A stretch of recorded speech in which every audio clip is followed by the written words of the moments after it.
নমস্কার বন্ধুরা, আপনারা দেখছেন ট্রাভেলিং ইজি। এই মুহূর্তে রয়েছি আমরা থিম্পু শহরের খুব কাছেই, এখানকার একটা ভিউ পয়েন্ট থেকে। আপনারা দেখুন শহরটায় কীরকম দেখা যাচ্ছে। আর আমরা এখন চলে এসেছি ভুটানে। সমগ্র ভুটান পর্বটা কয়েকটা ভাগে আপনাদের কাছে আমি তুলে ধরব। আশা করি ভুটান পর্ব আপনাদের খুব ভালো লাগবে। অপূর্ব প্রাকৃতিক সৌন্দর্যের দেশ এই ভুটান। সুন্দর সাজানো গোছানো বাড়ি ঘর এবং সবুজের সমারোহ আপনাদের মন জয় করবে, এটা আমি নিশ্চিন্ত করে বলতে পারি। একটা সমস্যা আছে, সেটা হলো ভুটান গভর্নমেন্ট এখন প্রত্যেক ভারতীয়র থেকে এসডিএফ হিসেবে 1200 টাকা প্রতিদিন চার্জ করে। এটা খুবই বেশি। এটা তুলে নিলে ভারতীয়দের পক্ষে খুবই সুবিধা হয়, বা এটা যদি 80% লেস করে দেয় তাহলেও খুব সুবিধা হয় আমার ধারণা। দেখা যাক, তো পুরো সমগ্রটা শুরু করছি। নমস্কার বন্ধুরা, এই মুহূর্তে দাঁড়িয়ে রয়েছি কলকাতা স্টেশনে। গাড়ি number 05640, Kolkata Silchar Friday weekly special গাড়ি। এবং কলকাতা স্টেশনে এটা 5 নম্বর প্ল্যাটফর্ম। পাশেই দেখতে পাচ্ছেন কলকাতা বালুরঘাট তেভাগা এক্সপ্রেস দাঁড়িয়ে আছে, আর ওটা 3 নম্বর প্ল্যাটফর্ম। আর এখানে দিয়েছে শিলচর স্পেশাল, এটা দুপুর 3টের সময় ছাড়বে, প্রত্যেক দিন উইকলি বেরিয়ে যায়। আর 05639 এই নাম্বারে শিলচর থেকে কলকাতায় আসে। শিলচর থেকে ভোর 5টায় ছাড়ে, কলকাতা স্টেশন ঢোকে শুক্রবার দুপুর 1টায় এবং শুক্রবার দুপুর 3টে ছেড়ে দেয়। গাড়ির কোচ পুরোটাই পুরনো, এলএইচবি নয়, দেখেই বুঝতে পারছেন। দেখা যাক জার্নি কীরকম হয়, রাইট টাইমে ছাড়ে কিনা। ট্রেন আমাদের সঠিক সময়ে ছেড়েছে। আমরা এগিয়ে চলেছি নিউ আলিপুরদুয়ারের উদ্দেশ্যে। ওখান থেকেই আমরা চলে যাব গাড়ি করে জয়গাঁও, যেটার ডিস্টেন্স প্রায় 1.25 ঘন্টা। আমরা জয়গাঁও গিয়ে ইমিগ্রেশন করব, অর্থাৎ ভুটানে ঢুকবো। ভুটানে সেটার নাম হবে ফুড সেলিং। আমাদের এখন সবে ট্রেন ছেড়েছে, ব্যান্ডেলের কাছাকাছি চলে এসছে ট্রেন। আপনাদের কিছুক্ষণের মধ্যেই আমরা ব্যান্ডেল স্টেশন পৌঁছে যাব। ব্যান্ডেল, এই মুহূর্তে রয়েছি ব্যান্ডেল স্টেশনে। গাড়ি 2 মিনিট লেটে ঢুকলো, 4:57। গাড়ি আর কিছুক্ষণের মধ্যেই ছেড়ে দেবে, 2 মিনিট স্টপেজ। আর এই দেখুন, দুটো দিকে দেখিয়ে দিলাম, দুপুরবেলা দুপুর লোক। এই মুহূর্তে আমরা ক্রস করছি অম্বিকা কালনা।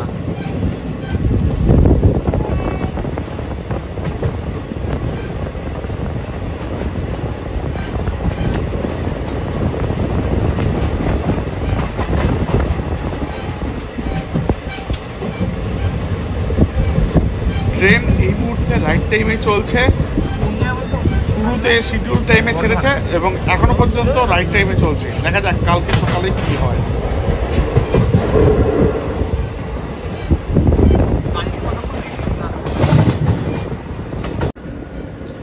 সুপ্রভাত। সারাটা রাত ট্রেনে ঘুমানোর পরে এখন সকাল হয়ে এসছে, সূর্য উঠে পড়েছে। আপনারা দেখছেন চমৎকার একটা পরিবেশ। এখানে দেখুন গ্রাম বাংলার একটা দৃশ্য দেখা যাচ্ছে। ট্রেনে যেতে যেতে মানুষ চাষের কাজে নেমে পড়েছে, কারণ বেলা বাড়লে রোদ অনেক উঠে যায়, প্রচণ্ড গরম হয়। সেই জন্যে আমরা অলরেডি দক্ষিণবঙ্গ থেকে উত্তরবঙ্গে চলে এসেছি। ট্রেন প্রায় নিউ জলপাইগুড়ির কাছাকাছি চলে এসছে, আর কিছুক্ষণের মধ্যেই নিউ জলপাইগুড়ি পৌঁছে যাবে। সেখান থেকে তারপরে ট্রেন নিউ আলিপুরদুয়ার হয়ে আমাদের নামিয়ে ট্রেন আমাদের ছেড়ে চলে যাবে সোজা শিলচরের উদ্দেশ্যে। শিলচর পৌঁছাবে এই ট্রেনটা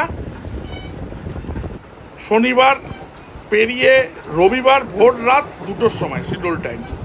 কিন্তু এই মুহূর্তে ট্রেন একটু লেটে চলছে। মালদা অবধি মোটামুটি ঠিক টাইম এসেছিল, তারপর থেকেই লেট করেছে ট্রেন। এই মুহূর্তে ট্রেন অলরেডি 1 ঘন্টা 15 মিনিট লেটে চলছে। নিউ জলপাইগুড়ি স্টেশনে পৌঁছাক এবং নিউ আলিপুরদুয়ারে গেলে আমার ধারণা আরও একটু লেট হবে। গ্রাম বাংলার প্রাকৃতিক দৃশ্য এবং ট্রেনের আওয়াজ, এই দুটোর একটা অদ্ভুত মেলবন্ধন ঘটেছে এখানে। আপনারাও সেটা উপভোগ করতে থাকুন।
নিউ জলপাইগুড়ি ছেড়ে আমরা এগিয়ে চলেছি নিউ আলিপুরদুয়ারের উদ্দেশ্যে।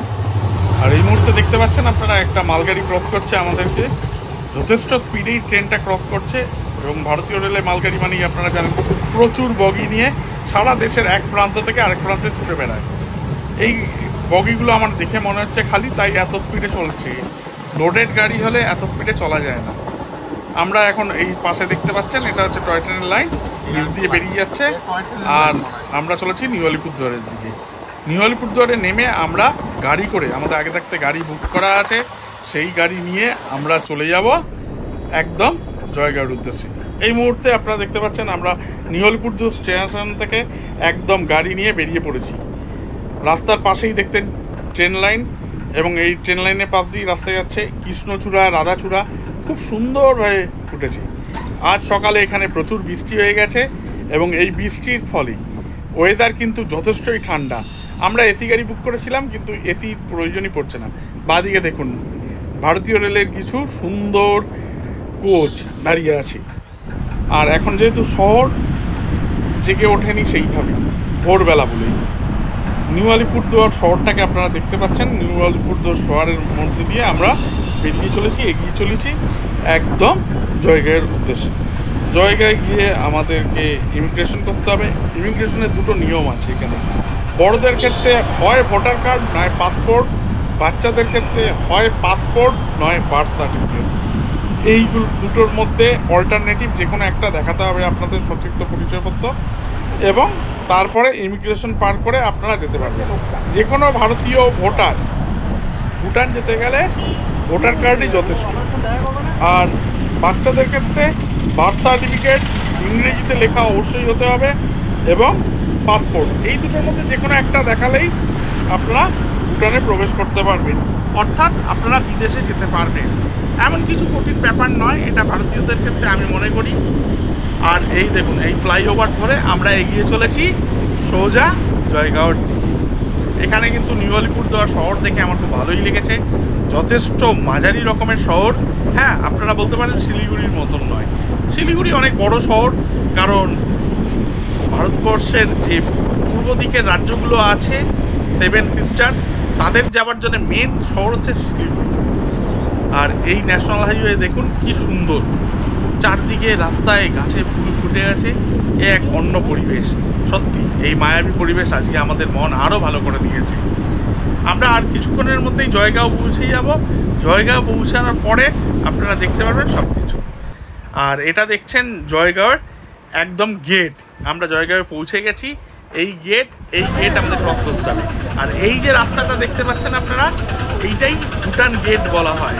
এই যে পাঁচিলটা সামনে দেখতে পাচ্ছেন, এই পাঁচিলের ওপারেই কিন্তু পরিবেশটা আচমকা দেখবেন 180 ডিগ্রি পাল্টে গেছে।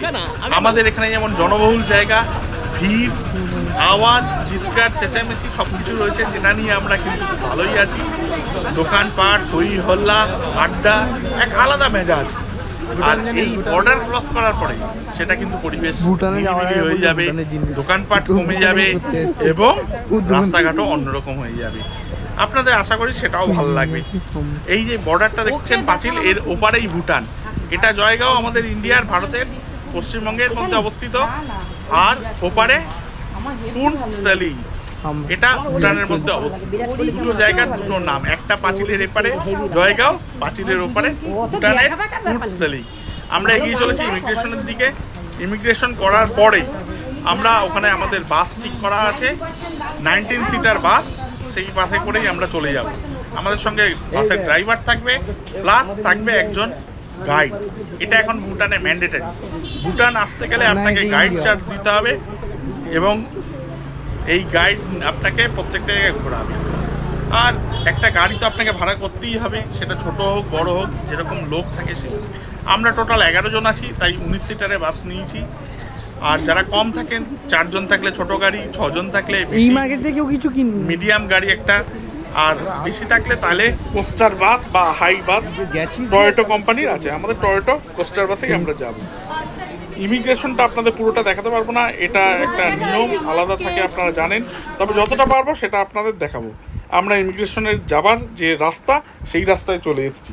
এই রাস্তা করেই আমরা এগিয়ে যাব সামনের দিকে। এবং এখানে আরেকটু পরেই আমাদের আইডেন্টি কার্ড চেক হবে। চেক হবার পরে আমাদের মেন ইমিগ্রেশনে যেতে হবে। আপনারা দেখতে পাচ্ছেন এখানে লবিতে কি সুন্দর সুন্দর সব ফটো ফ্রেম সাজানো আছে এবং ভেতরটা অত্যন্ত সুন্দর। এখানে ওয়াশরুমও আছে, ছেলে এবং মহিলাদের জন্যে যে কেউই ওয়াশরুম ইউজ করতে পারবে। এবং দেখুন ভুটানের বিভিন্ন জায়গার সব নানা রকম ছবিগুলো আপনারা দেখতে পাচ্ছেন। এই ছবিগুলো দেখলে আপনাদের সত্যিই মন ভালো হয়ে যাবে।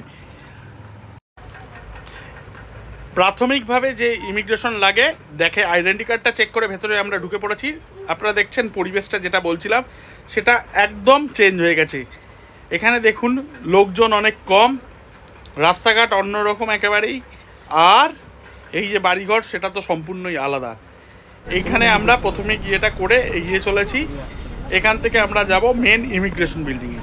এটা আরেকটু এগোলেই ডান দিকে পড়ছে। সেইখানে গিয়ে আমাদের আইডেন্টি কার্ড সব ভালো মতন চেক হবে এবং তারপরে আমাদেরকে পারমিশন দেওয়া হবে ভুটানে অনুমতি দেবে যাওয়া। এবং সেইখানে আমাদের থেকে এসডিএফ হিসেবে টাকাও নেবে। যা যা পারমিশন ফিজ আছে সেগুলো নেবে। নেওয়ার পরে সব কাজ কমপ্লিট হওয়ার পরে আমরা রওনা দেব থিম্পুর উদ্দেশ্যে। ভুটানের রাজধানী হচ্ছে থিম্পু, সেখানে আমরা চলে যাব আজকে। এখান থেকে যেতে প্রায় 6 ঘন্টা মতন লাগবে, কারণ মাঝখানে আমাদের লাঞ্চ করতে হবে দুপুরের। সেই লাঞ্চ করে আমরা তারপরে যাব। ভুটানের খাওয়া দাওয়া কিরকম আজ থেকেই আমরা অভিজ্ঞতা পেতে থাকবো। তো বন্ধুরা চলুন আমরা দেখতে থাকি ইমিগ্রেশন কিভাবে হতে চলেছে। আর এই যে জায়গা দেখছেন এখানে যে স্ট্রাকচারগুলো, ভুটানি স্ট্রাকচারগুলো খুবই সুন্দর, খুব পরিষ্কার পরিচ্ছন্ন। জায়গাটা দেখলেই আপনার খুব ভালো লাগবে। এবং এখানে ঢোকার পরে যেটা আরেকটা জিনিস লক্ষণীয় হবে, আপনাদের চোখে পড়বে, সেটা হলো বিদেশি গাড়ির আধিক্য। সব ইম্পোর্টেড বিদেশি গাড়ি, ম্যাক্সিমামই জাপানের। টয়োটো, ইসুজু, এগুলো সব জাপানি কোম্পানি। এদের গাড়ির প্রভাব আপনার চোখে পড়বে বেশি।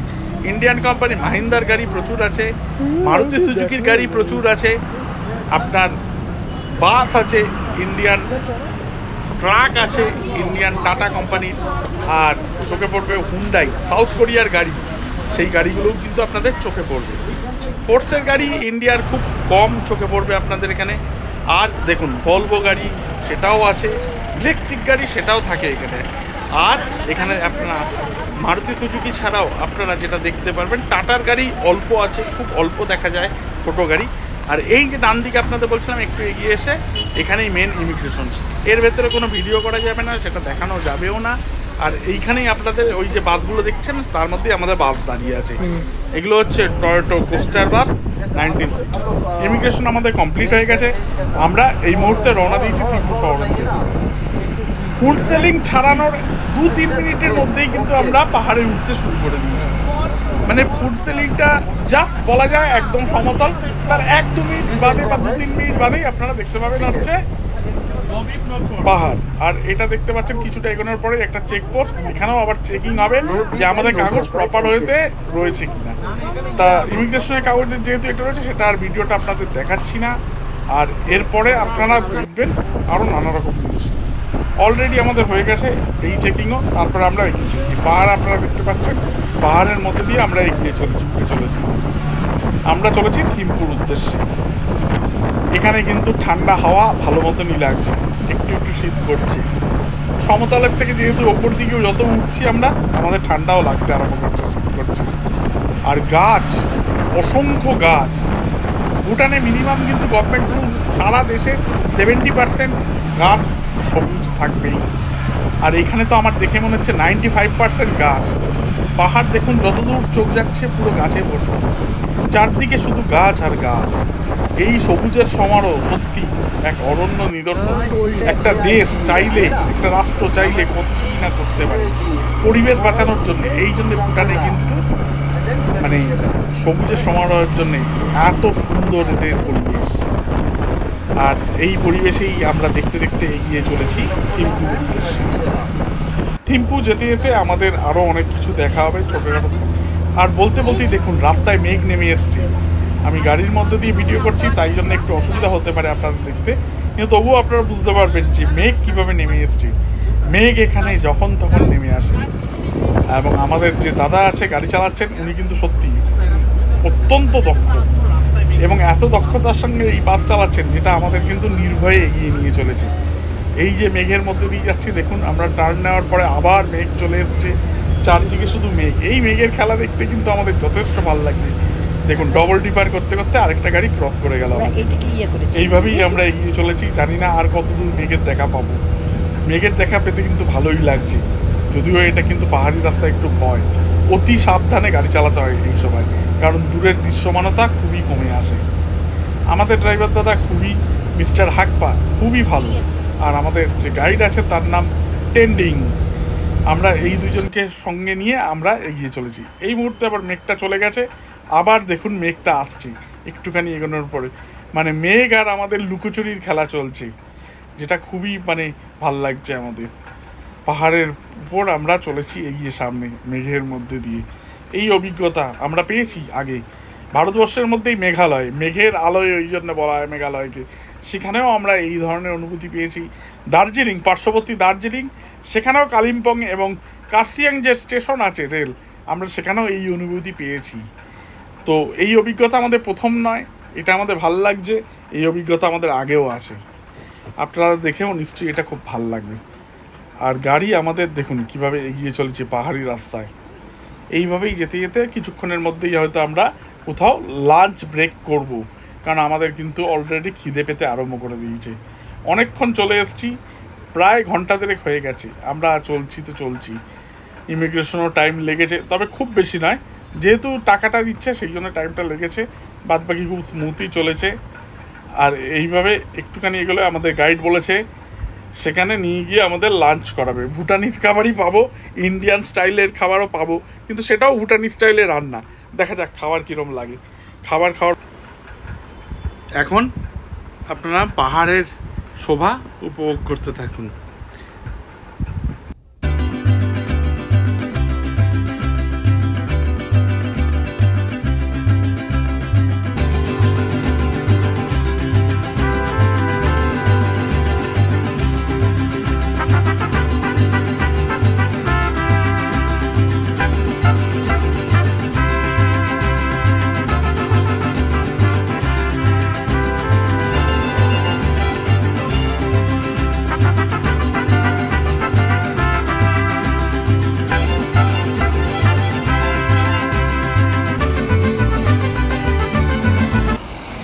যেতে যেতে এখানে গাড়িটা থামাতেই হলো, না থামালেই নয়। এই ব্রিজটা দেখেই মনটা ভরে গেছিলো, তাই এখানে ব্রিজটার ওপর দাঁড়িয়ে একটু ভিডিও করতে ইচ্ছা করলো।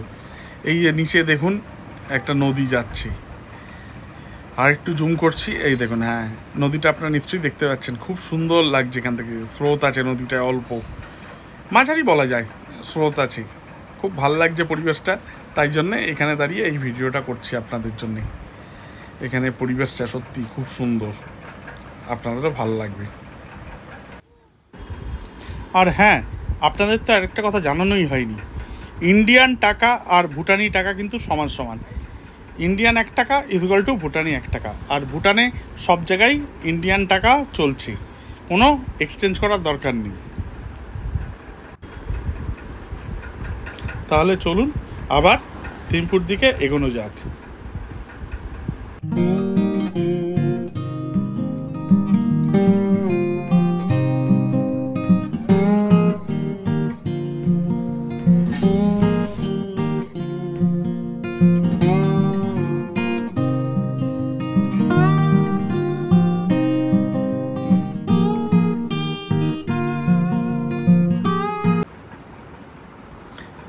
এখান থেকেই আপনাদের দেখিয়েছিলাম যে ভুটান ভ্রমণ কিভাবে আমাদের শুরু হলো, সেই জায়গা এটা। চারদিকে দেখতে পাচ্ছেন সুন্দর সবুজের সারি, আর শহরটা দেখতে পাচ্ছেন থিম্পু, একটা পার্ক, সত্যি সেটা অসাধারণ লাগছে। পরপর পাহাড়ের সারি, আর আকাশ আজকে খুবই সুন্দর, নীল আকাশ, মেঘ, শরৎকালের কথা মনে করিয়ে দেবে আপনাদেরকে।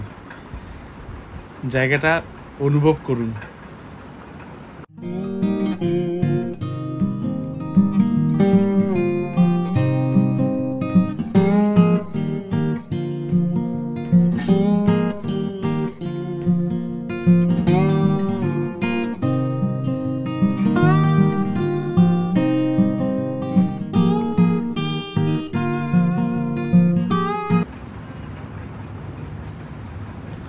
আমরা এখন এখান থেকে চলে যাব আমাদের হোটেলে। এটা আমাদের হোটেল, হোটেলের সিঁড়ি আপনারা দেখতে পাচ্ছেন, এখান দিয়ে উঠে এসেছি, এবং লিফটও আছে। হোটেলের নাম পেমালিং ভিলা।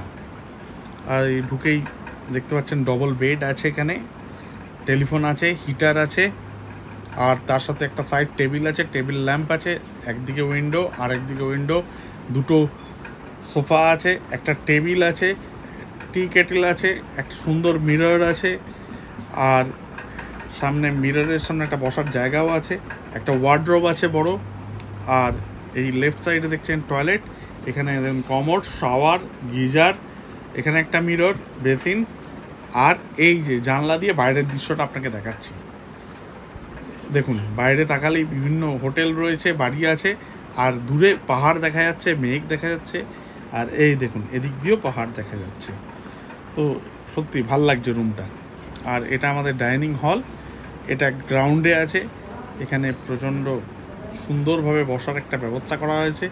এই দরজার বাইরেও আছে, এখানে একটা বার রয়েছে, এই বার, আর এদিকে ভেতরে কিচেন ওনাদের, আর এখানে খাবারের সব ব্যবস্থা রয়েছে। এই খাবারের জায়গা এটা বুফে সিস্টেমে, আর এগুলো প্লেট হিট করা হচ্ছে দেখতে পাচ্ছেন আপনারা। আর এরপরেই আপনাদের এখানে বসে খাওয়ার জায়গা। এরপরে আপনাদের এই রুমে দেখাচ্ছি আরেকটা রুম আমাদের। এই রুমে ঢুকেই একটা মিরর, তারপরে দেখুন আপনারা সাইড টেবিল, বিছানা, এবং ওই আরেকটা সাইড টেবিলের ওপর ল্যাম্প আছে, এখানেও ডবল বেড দেওয়া আছে। এই জানলা দিয়ে দেখা যাচ্ছে পাহাড়, যেটা আপনাদের আগেরটায় দেখালাম, এবং দেখুন বাদিকে আরেকটা জানলা আছে, এই জানলা দিয়ে দেখুন এটা টিভি দেখা যাচ্ছে, টেবিল, এবং এই জানলা দিয়ে দেখুন পাহাড় আরেকবার দেখতে পাবেন অন্যরকমভাবে। তো ওভারঅল খুব ভালো হোটেল, পেমালিং ভিলা, থিম্পু। তো বন্ধুরা, এর পরের সিরিজে আপনাদের দেখাবো থিম্পু শহরের আরও ঘোরবার স্থানগুলো, এবং তারপরে পুনাখা, এবং সবশেষে পারো। এইভাবেই আমাদের ভুটান পুরো দেখাবো 6 দিন ধরে। আজকে প্রথম দিন, এইটুকুই আপনাদের জন্য রইল। আশা করি আপনাদের ভালো লাগবে। চ্যানেলটা সাবস্ক্রাইব করবেন, লাইক করবেন। অসংখ্য ধন্যবাদ সবাইকে।